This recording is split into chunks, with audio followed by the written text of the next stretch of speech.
Hai, selamat datang di channel saya, Ade Waskita. Channel yang bermanfaat bagi Anda untuk mempelajari manajemen risiko. Video kali ini akan membantu Anda menjawab pertanyaan, apakah risiko itu? Seri mengenal risiko, bagian 1.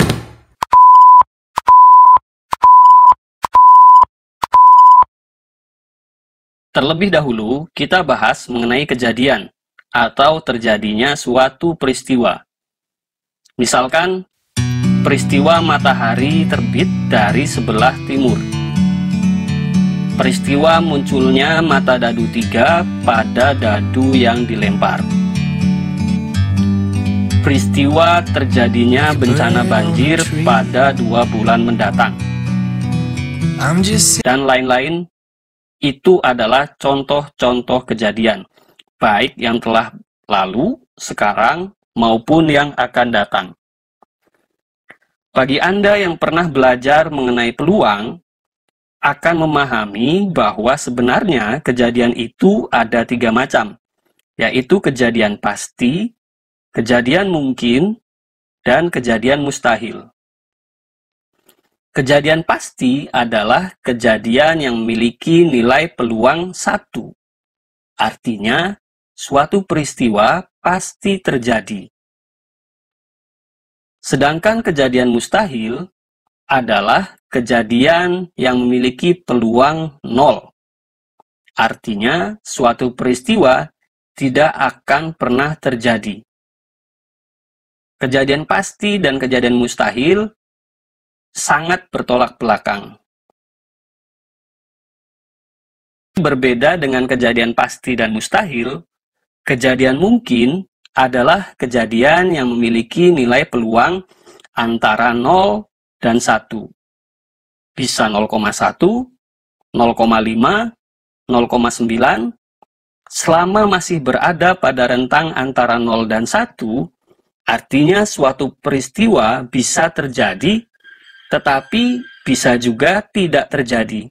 Tidak dapat dipastikan apakah terjadi, apakah tidak terjadi. Contoh kejadian pasti. Pada bilangan real, 1 tambah 1 pasti sama dengan 2. Tidak mungkin 3, 4, atau lainnya yang selain 2. Contoh lain dari kejadian pasti yaitu benda yang dilempar ke atas pasti jatuh ke bawah. Karena dengan kondisi bumi yang memiliki gravitasi seperti sekarang ini, setiap benda yang dilemparkan ke atas pasti tertarik kembali dan jatuh ke bawah. Contoh yang lainnya lagi, seorang anak pasti memiliki orang tua. Ini juga adalah kejadian yang pasti. Berikutnya, contoh kejadian mustahil. Munculnya mata dadu 7 pada sebuah dadu yang dilempar adalah kejadian mustahil. Tidak akan pernah terjadi karena sebuah dadu bersisi 6 paling besar bermata 6. Contoh lainnya dari kejadian mustahil. Peristiwa orang yang menelan kepalanya sendiri. Mustahil terjadi. Tidak akan mungkin seseorang dapat menelan kepalanya sendiri. Contoh yang lainnya lagi. Adanya orang gundul berkepala gondrong. Merupakan peristiwa yang tidak akan pernah terjadi. Karena gundul adalah kondisi kepala yang licin tidak ditumbuhi rambut.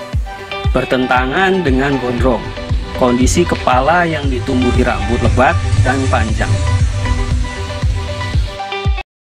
Selanjutnya, contoh-contoh kejadian mungkin. Ketika sebuah koin dilempar, maka akan muncul mungkin saja angka, mungkin saja gambar. Karena sebuah koin hanya memiliki 2 sisi, maka masing-masing sisi memiliki peluang yang sama besarnya, yaitu 50% atau 0,5 untuk muncul. Bisa gambar, bisa angka. Contoh lain dari kejadian mungkin. Orang yang jualan, berdagang, bisa saja untung, tapi bisa juga rugi. Mungkin untuk mendapat keuntungan, tapi mungkin juga menderita kerugian. Contoh yang lainnya lagi dari kejadian mungkin, peristiwa terjadinya bencana alam dalam 2 bulan ke depan. Peristiwa tersebut merupakan kejadian mungkin, tidak dapat dipastikan, bisa terjadi, bisa juga tidak terjadi. Nah, di dunia ini sebenarnya dipenuhi oleh kejadian-kejadian yang mungkin, yang memiliki peluang antara 0 dan 1. Kebanyakan kita tidak dapat memastikan terjadinya suatu peristiwa yang akan kita alami. Kenapa saya membahas ini? Karena risiko merupakan kejadian yang mungkin. Bisa terjadi, tapi juga bisa tidak terjadi. Seperti orang yang berdagang tadi, memiliki risiko menderita kerugian, namun juga bisa mendapatkan keuntungan yang berlimpah. Mari kita bahas mengenai risiko.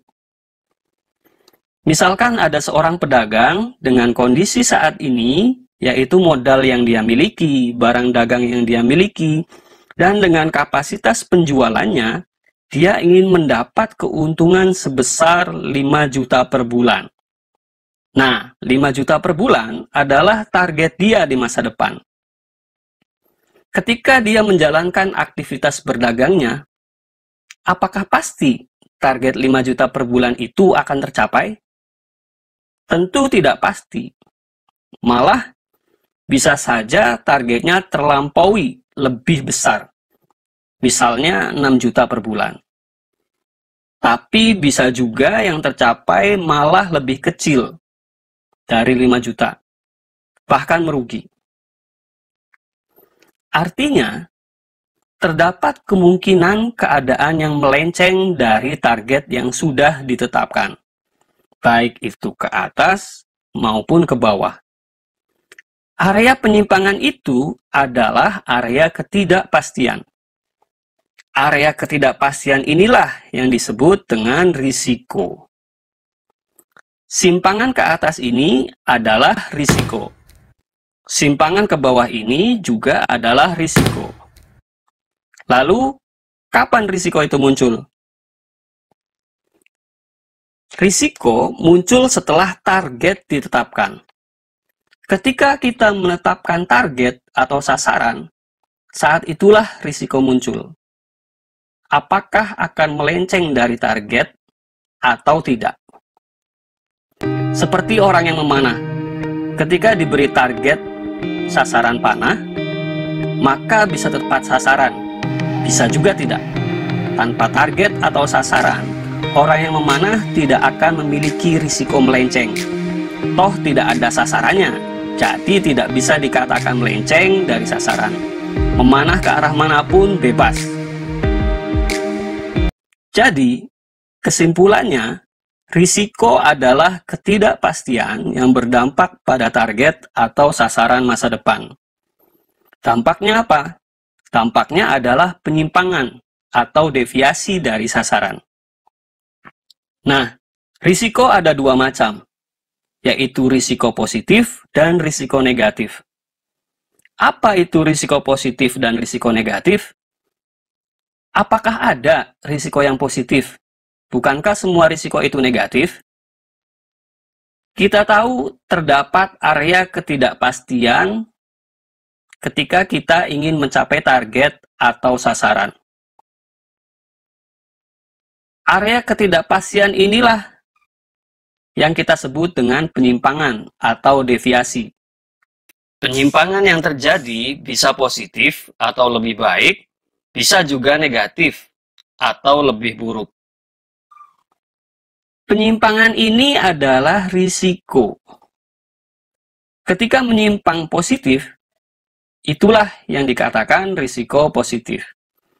Ketika menyimpang negatif, itulah risiko negatif. Dalam kacamata tradisional, risiko selalu dipandang sebagai hal yang negatif, kerugian, keburukan. Namun, ketika kita mendefinisikan risiko sebagai sebuah ketidakpastian, maka risiko itu ada yang negatif, ada pula yang positif. Bisa juga netral, tidak ada simpangan, tidak untung, tidak rugi.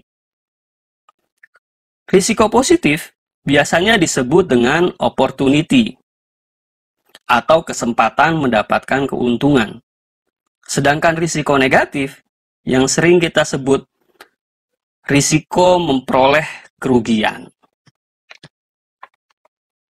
Dengan pemahaman seperti ini, maka kita bisa memetakan risiko menjadi risiko sisi atas atau upside risk, yaitu risiko kehilangan opportunity, risiko di mana kita tidak berhasil menciptakan nilai tambah.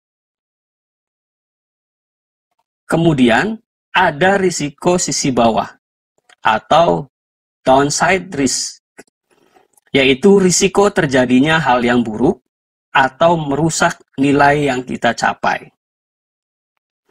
Jadi, yang perlu kita ingat adalah selalu terdapat peluang menguntungkan dari setiap risiko yang kita ambil. Bagaimana cara mendapatkan peluang itu? Cara yang mendasar adalah dengan melakukan pengendalian risiko.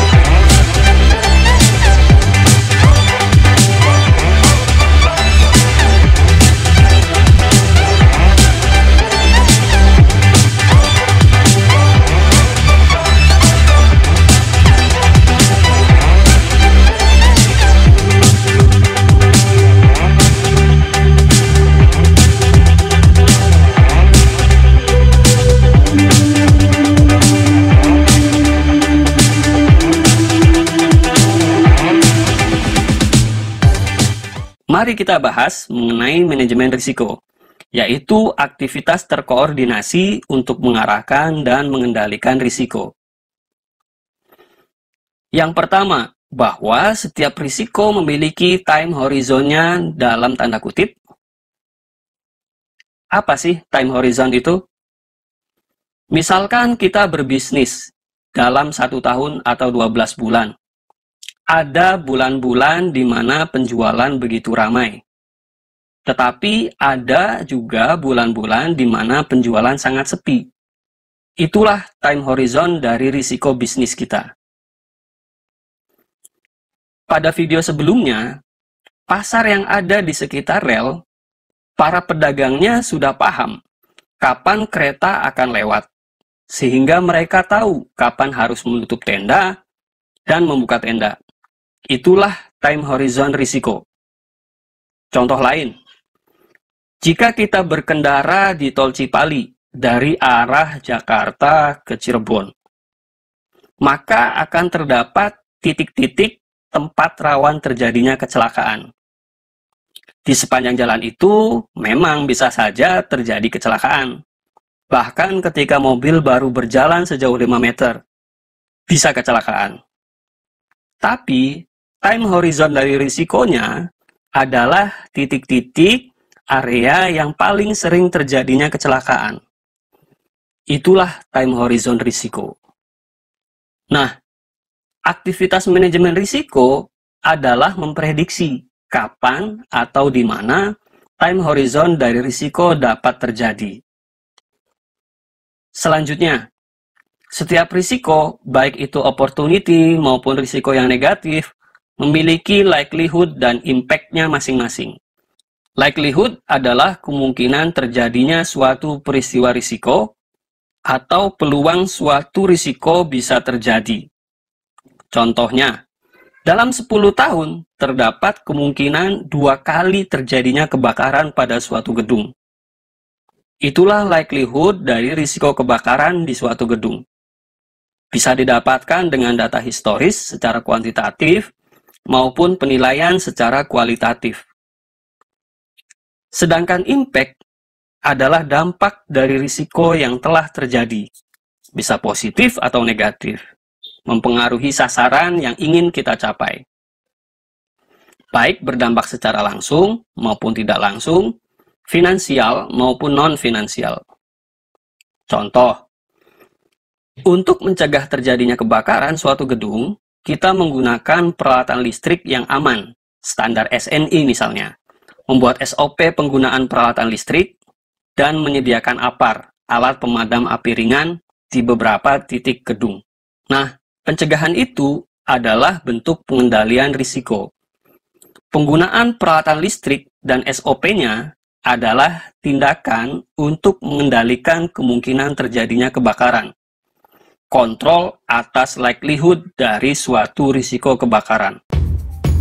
Sedangkan penyediaan APAR bukanlah untuk mengendalikan likelihood, tapi untuk mengendalikan dampak ketika kebakaran itu terjadi.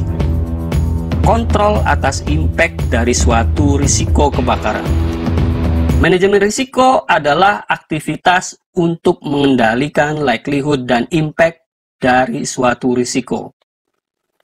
Jadi, hal mendasar yang penting dalam menyikapi risiko adalah: pertama, prediksi time horizon dari kejadian risikonya. Kedua, kendalikan likelihood dan impact-nya.